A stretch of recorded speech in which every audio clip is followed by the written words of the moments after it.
Hello folks, in this episode we are going to talk about jStock. jStock can be used in retail outlets, supermarkets, fashion outlets, anything that has to do with retail basically. Let's start. So, I just installed the software, it's an empty one. So, as usual, you put in your default username, which is owner, and your password, which is owner, and we go in enter. So as I said, this is a blank installation. When installing jStock the first time, you are asked to select whether it's for a supermarket, whether you have a repair shop, whatever. There are certain settings like this. The system will adapt for a supermarket, for example, or if you have a touch screen. I didn't select anything. We will go through these settings one by one. So as I said, this is a fresh installation. Everything is empty. If we go under stock over here, you see you have nothing. Customers, you have just the default retail client customer. So let's assume this is a supermarket, okay? And in a supermarket, usually you have touch screens. So the first thing I'm going to set from system settings, apart from setting the usual stuff like telephone, email of your company, website, whatever, if we go under the third tab, here there is this option, supermarket mode. When you tick this option, the system will adapt itself. To using barcodes in a more efficient way. Well, we don't need to know what's happening behind, but in supermarkets usually have thousands of transactions carried out every day, so the system has to be more efficient when it comes to barcode scanning. Well, what you need to know is that you just tick this option, and if you have a barcode scanner connected, you have to tick this one as well. So what else? This is important, optimize for touch. Like this, when you click on something, a keyboard, a virtual keyboard opens up for you, and you press save. Okay. Now let's go and start by entering my first product. We go stock. As you can see, even the grid became a bit wider since it's touch now. It has to be comfortable to use. At product, let's say I'm selling a speaker.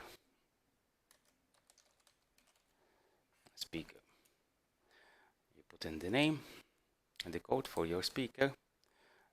When you click, since I selected the option optimize for touch, you get a virtual keyboard. I'm still going to use my keyboard, so it's speaker 100. Okay, here, this is the barcode. The system gives you a 10-digit unique barcode, but obviously you will be scanning the actual barcode from your product. Okay, let's say my barcode is 1, 2, 3, 4, 5, 6, 7, 8, 9, like this. Okay, now you can put in the quantity you have in stock, the price I'm going to sell it. Let's say I'm going to sell it 80 euros, and that's it. You can save. These are the basic information needed to enter an item. If we add it again and have a look at other tabs, under pricing you can put in your cost. For example, I buy it for 40. Under here you can put even a picture. Let's say libraries, picture. I don't have any pictures. pictures. Oh yeah, flowers. Save. So what else? Categorization. This is important. I can leave it out, but usually when you have thousands of articles, you need somehow to categorize your stock. So by default there are no categories. If you press on this little button, another screen comes up. Here you can add your categories. So for example, let's say my main category is electronics. I sell as well frozen food. I sell vegetables, etc. etc. Now, this is your main category. You can have also subcategories. Let's say you press this small button. Let's say speakers. Oops. Speakers. This goes under electronics. Save. I'm just entering basic information, not going into a lot of detail for now.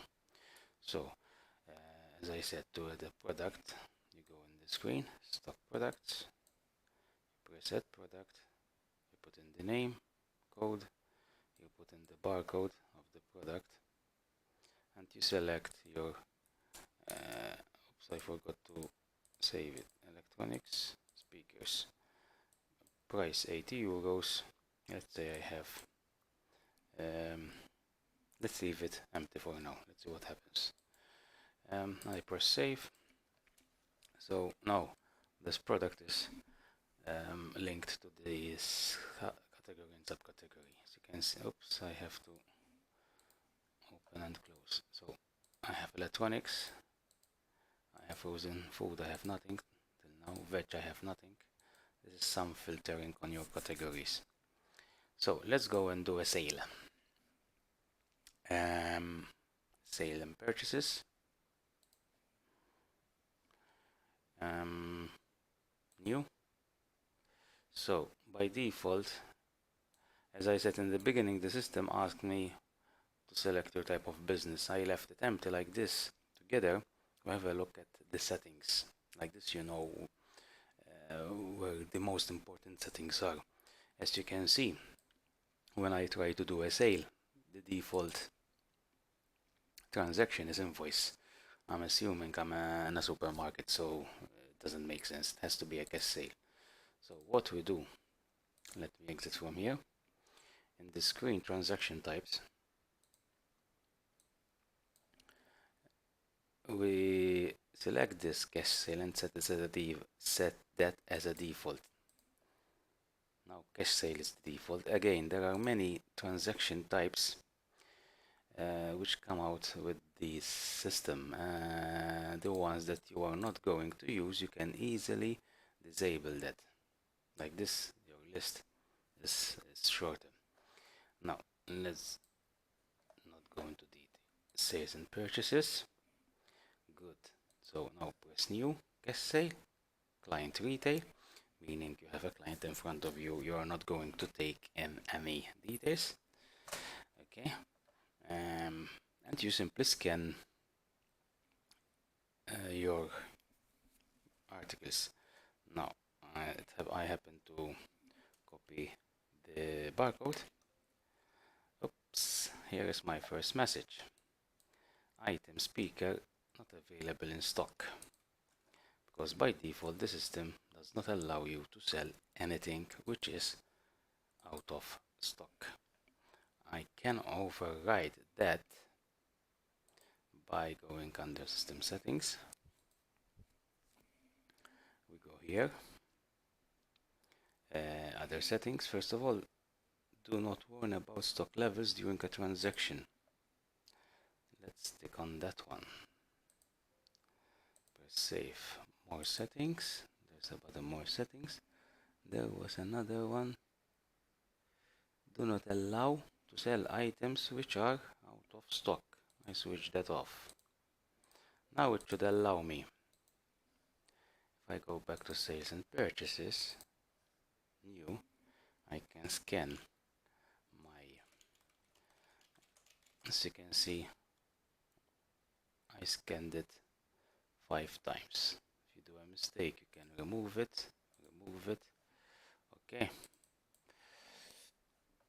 To complete the sale, you simply press save. So this guy is taking 3 speakers. Save. You get the total. Here you put in your tender. So for example, if he's giving me 200, the change will be 60. Continue. Yes. And you get, well, here's a logo from some other demo, whatever. Let's not go into these little things. So the default layout is an A4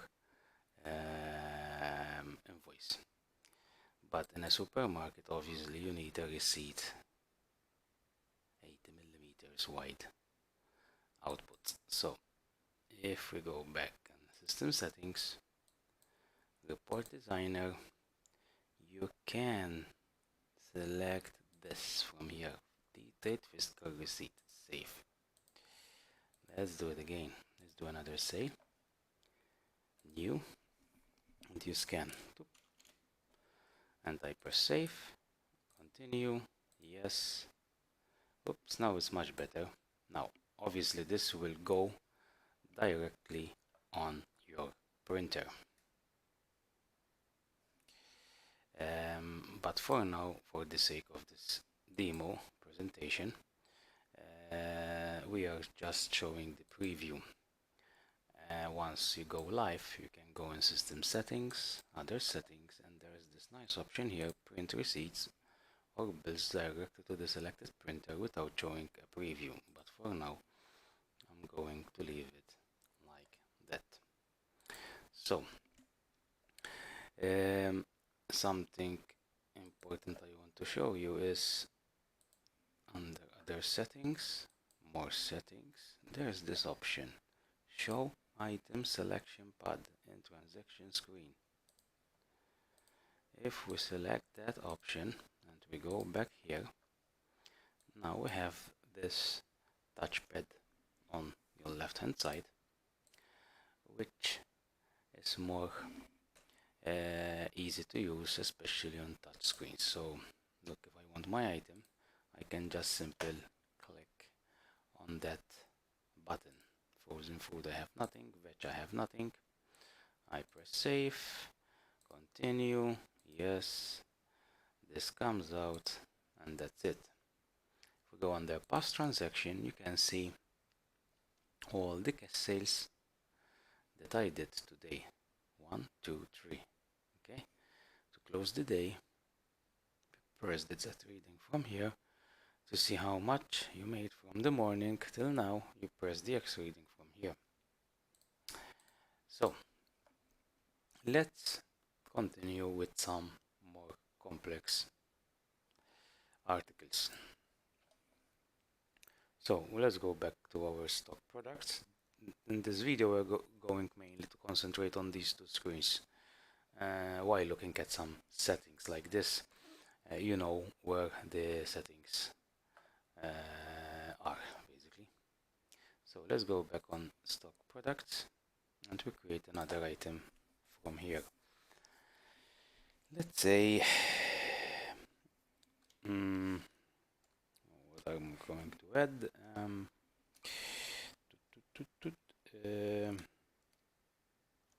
banana.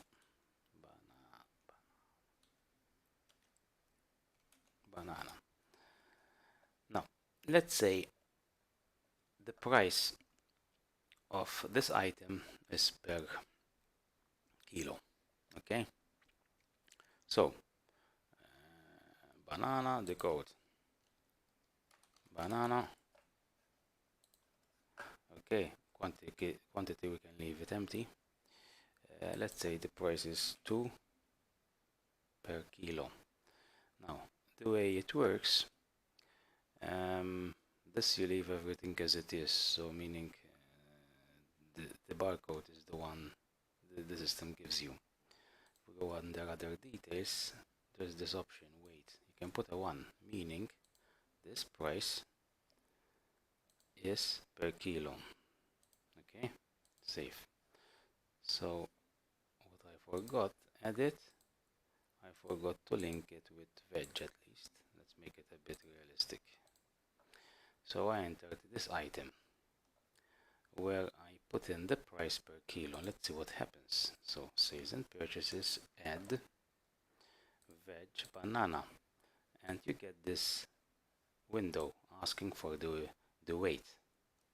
Now the system, obviously I'm not going to show you in this video, can connect to scales, so it can get the weight automatically from scales. Let's say I have 1.5 kilos and it works out for you the price.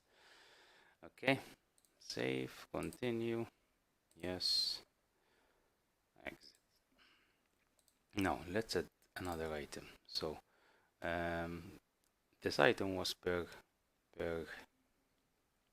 weight. Let's add another item. Let's say bread. This goes under, let's create a new category, bread, save, yes, and the bread is €1, for example. Okay, save. I can give it a color as well from here, set green. Okay, yes. Now bread, oh, I forgot to bread, edit, this goes with bread, yes, yes. Now you can see I entered an item and just a price without any barcode, because it won't have a barcode. You can click it from here. Cancel, yes. Now let's enter another type of article. Usually in a supermarket you have items pre-pegged, meaning that the price is not the same for the same item. Usually the way we do it in jStock is like this. Let's say I have ham. Okay, now if you look at the barcodes on the ham, you will see that the first 7 digits are common, so you will enter the first 7 digits and you tell the system what comes after that is the price. So save. Oh, I forgot to put in, no, there's no need to put in the price, because the price will be on the actual label. So you can have, for example, this item,